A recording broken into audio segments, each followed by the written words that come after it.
Hi friends, welcome back to my channel. నేను మీ ఇందు. అందరూ ఎలా ఉన్నారు? నేనైతే బాగున్నాను. నాకు ఒక విషయం చెప్పండి, మీకు నాన్ వెజ్ ఇష్టమా, వెజ్ ఇష్టమా? ఏదైతే ఇష్టమో కామెంట్ సెక్షన్లో కామెంట్ పెట్టండి.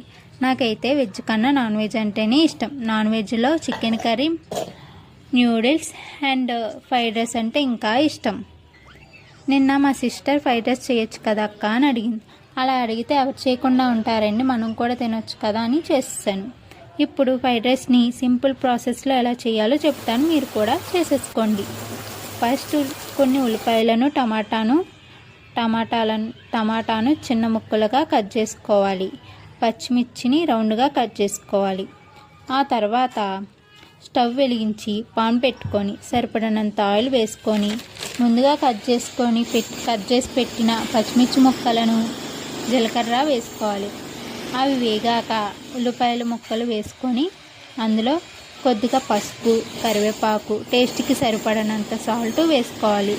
వేసుకున్న తర్వాత కలుపుకున్న తర్వాత కాసేపు మూత పెట్టి 1 minute తర్వాత ఆ మూతను తీసి అందులో అల్లం వెల్లుల్లి పేస్ట్, మనం కట్ చేసిన టమాటా ముక్కలను వేయాలి.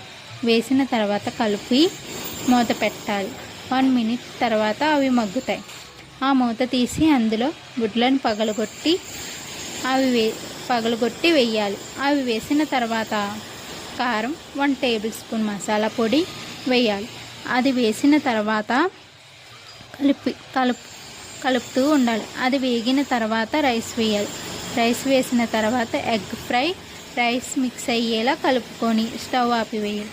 అంతే, ఫ్రైడ్ రైస్ రెడీ అయిపోయింది.